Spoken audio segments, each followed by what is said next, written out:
Il va vous présenter comment il va intégrer l'intelligence artificielle dans la gestion du trafic et la gestion aussi, la gestion de contrôle du trafic et aussi la gestion du trafic tout simplement.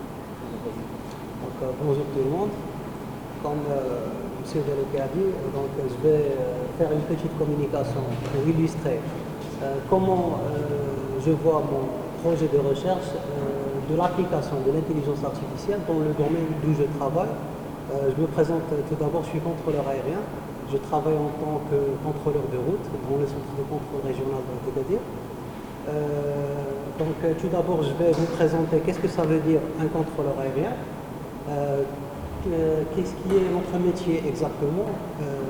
Donc le contrôle aérien, c'est tout simplement séparer les avions durant leur route, dès le départ, dès leur arrivée, jusqu'à l'arrivée. C'est prévenir les abordages entre les aéronefs dans l'espace aérien et aussi éviter les collisions entre les aéronefs et les obstacles dans les aéroports. Et aussi, une mission qui est très importante, c'est d'accélérer et ordonner la circulation aérienne. Donc les contrôleurs, il y en a généralement deux types. Il y a le type qui est à gauche, ce qui est le contrôle de tour. C'est les contrôleurs qui se trouvent dans les tours de contrôle. Ils exercent leur métier en assurant un contact visuel avec les avions et une communication qui est en radiotéléphonie avec les avions. Et qui est à droite, c'est les contrôleurs de radar. Donc c'est les contrôleurs qui contrôlent les avions dans l'espace aérien à partir d'un écran radar. Aussi, le contrôleur aérien exerce d'autres tâches comme l'information de vol, par exemple fournir des informations qui sont pertinentes aux avions, par exemple les informations de météo, d'autres informations qui sont très pertinentes à la sécurité aérienne, etc. Et aussi le service d'alerte. Le service d'alerte, c'est très important. Au cas de détresse d'une aéronef, au cas où un avion tombe dans la mer, etc., pour alerter les services concernés de recherche et de sauvetage. Alors, la problématique ici, c'est dans l'espace aérien, plus de 150 000 mouvements par jour. C'est une capture d'écran que j'ai pris d'un site qui capte les mouvements d'avion dans le live. Donc ici, c'est une capture d'écran que j'ai pris hier. C'est l'ensemble des mouvements des avions. Comme vous voyez, c'est un mouvement énorme et qui est géré manuellement par l'ensemble des contrôleurs aériens dans le monde entier. Et cette tâche de traitement de vol dès le départ jusqu'à l'arrivée manuellement,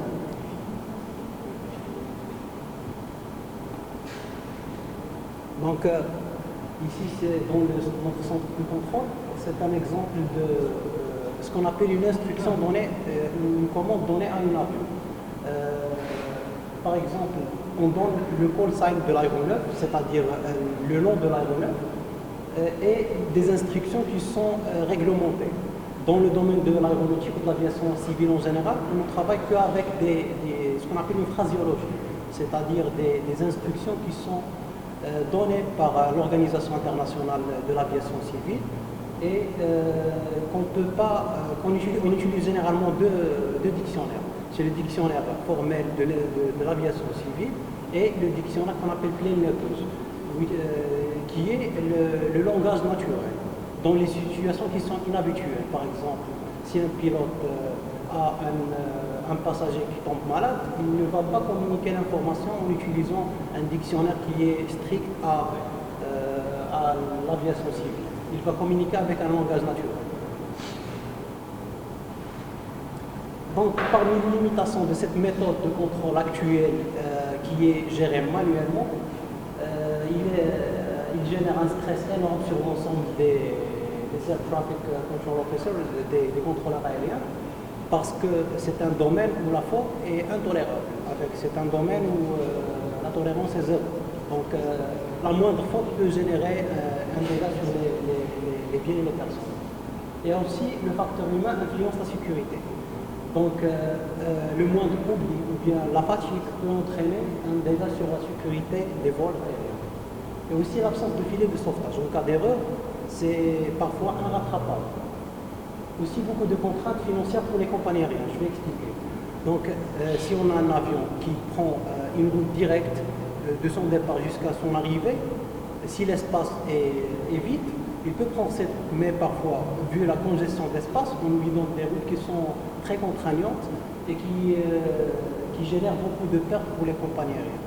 Par exemple, on lui donne un niveau qui est très haut, chose qui entraîne des pertes de carburant, ou bien des routes qui sont très longues, etc.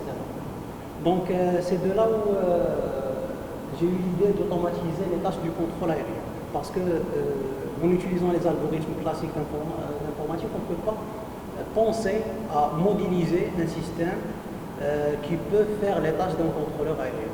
Mais chose qui est plus ou moins faisable avec les méthodes d'intelligence artificielle, du machine learning ou deep learning. Bien sûr, on ne peut pas parler d'une automatisation totale. On peut parler qu'une automatisation partielle ou automatisation de certaines tâches pour alléger la charge de travail pour le contrôleur aérien. Donc, je peux donner quelques exemples d'utilisation du machine learning et deep learning dans le traffic management ou dans la gestion du trafic aérien. Les tâches généralement d'un contrôleur aérien se limitent dans deux aspects. C'est l'aspect sensoriel, donc il y a des choses soit qu'on entend ou qu'on voit dans le cas des tours de contrôle. Par exemple, on entend les demandes de pilote et on voit l'avion sur le sol à partir de la tour, etc. Et il y a les aspects qui sont plus ou moins nécessitent une intervention de réflexion de l'être humain. Par exemple, élaborer une stratégie de séparation entre les avions ou bien prendre une décision dans un cas déterminé. Comme vous voyez dans l'image centrale, c'est une séquence d'avions, donc ça nécessite beaucoup de réflexion et de prise de décision dans un instant précis. L'aspect temporel est très important pour un contrôleur aérien. C'est d'où là où vient l'idée d'automatiser tout d'abord les tâches qui sont sensorielles, que ce soit par la reconnaissance d'image. Par exemple, si on a un avion dans une piste, on peut détecter l'avion en utilisant les algorithmes de reconnaissance d'image à partir d'une caméra, etc. Et aussi, on peut automatiser l'aspect de reconnaissance vocale.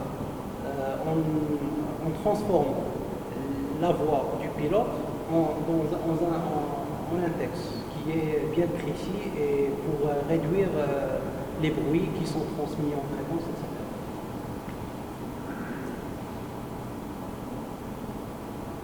Si c'est l'aspect du traitement vocal pour un contrôleur aérien.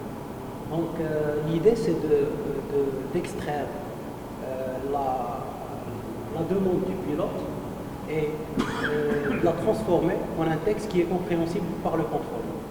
Mais cette reconnaissance n'est pas faite dans le sens du Natural Language Processing, car c'est un langage qui est bien précis, qui utilise des dictionnaires qui sont bien précis, qui sont réglementés. Et aussi, ça va aider le contrôleur dans beaucoup de tâches, et ça va alléger la charge de travail.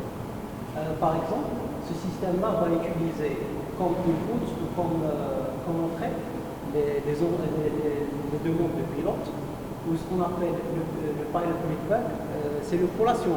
Quand on donne une instruction à un pilote, par exemple, je dis n'importe quoi, Royal Air Maroc 995, monter et maintenir niveau de vol 360 par exemple. Le pilote doit répéter la même commande que j'ai commandé à l'avion, pour que je m'assure qu'il a bien entendu l'ordre. Donc c'est dans ce côté-là où on peut introduire la reconnaissance vocale pour checker est-ce que le pilote a bien reçu mon commande. Et aussi, il y a ce qu'on appelle le pilot report. Par exemple, dans un tronçon de route, le pilote rencontre une turbulence. Il doit reporter cette turbulence et nous, en tant que contrôleur aérien, à notre tour, on doit retransmettre cette information aux avions qui le précèdent. Donc on peut extraire parfois ces reports ou ces pilot reports sont très, très brouillés par la fréquence. Car il existe les phénomènes météo qui bruitent la fréquence. Donc, si on utilise un modèle qui s'entraîne sur cette transmission radiotéléphonique, on peut transformer ces deux mondes en un texte qui est très compréhensible par le contrôleur et qui, à son tour, va le retransférer vers les autres. Et comme input, on va utiliser pour le contrôleur aérien, c'est les instructions. Donc les instructions que donne le contrôleur et les commandes. Les instructions, ça veut dire le commande. C'est le terme technique utilisé pour les commandes que le contrôleur aérien donne au pilote. Aussi, ce qu'on appelle traffic information, c'est les informations de trafic. Par exemple, un avion, on lui donne une information d'un autre avion près de lui. Il existe aussi le weather information, les informations de météo, beaucoup d'autres informations qui peuvent être transmises par un contrôleur aérien. Donc, comme j'ai déjà cité, ce modèle ne sera pas un modèle comme les modèles de Natural Language Processing utilisés par exemple par Google ou Facebook ou Microsoft. Ça va être un algorithme qui utilise un dictionnaire qui est bien précis et qui est alimenté par une base de données qui sera dynamique, qui sera mise à jour. Par exemple, dans cette base de données, on va l'alimenter par une phraséologie, un manuel de phraséologie. Un manuel de phraséologie, c'est-à-dire le langage qu'on utilise en tant que contrôleur aérien, et aussi les points dans l'espace, et aussi les codes des aéroports, et les call signs des compagnies aériennes, et on va aussi l'alimenter avec des enregistrements, car dans l'aviation, tout est enregistré. La fréquence, toute information transmise par le contrôleur est enregistrée par le système, et aussi vice-versa pour le cas du pilote. Et aussi, on peut utiliser tous ces données-là pour alimenter le modèle afin d'extraire des informations qui sont très pertinentes et qui peuvent être utilisables par ce système-là. Par exemple, on peut avoir les statistiques, ou bien on peut avoir les demandes du pilote qui sont très non concrètes, etc. Donc les applications qu'on peut appliquer ce modèle pour avoir du côté du pilote. Du côté du pilote, on peut utiliser ce modèle-là, par exemple, pour identifier l'aéronef qui nous en parle. Par exemple, dans un écran radar, j'ai 60 avions qui me parlent à la fois. C'est le cas d'ailleurs dans notre métier parce que nous, en tant que contrôleurs dans le centre de contrôle régional, on surveille la haute mer. Parfois, on a plus de 60 mouvements et tous ces aéronefs, ils transmettent à la fois. On ne peut pas mémoriser la voix du pilote et reconnaître exactement quel aéronef nous en parle.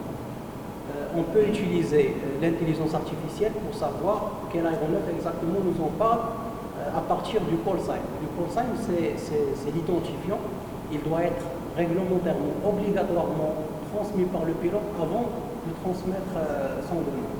Il précède sa demande avec son call sign exactement.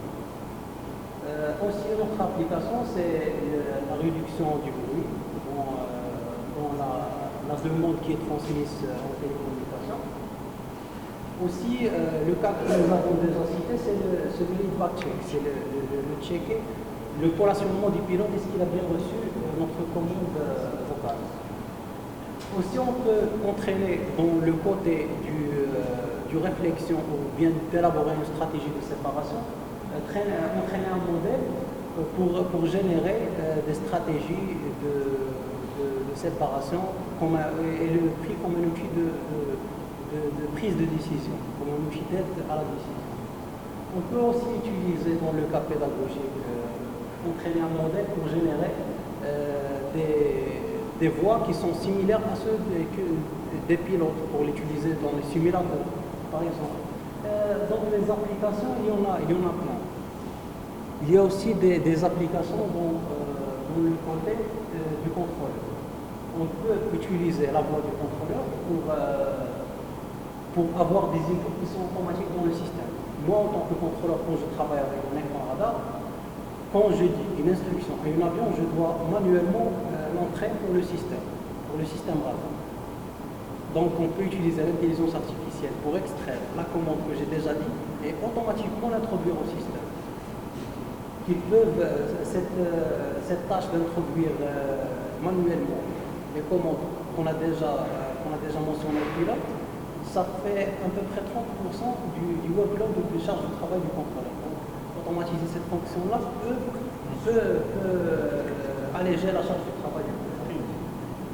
Aussi, on peut utiliser ce système-là en tant qu'un système de filet de sauvetage.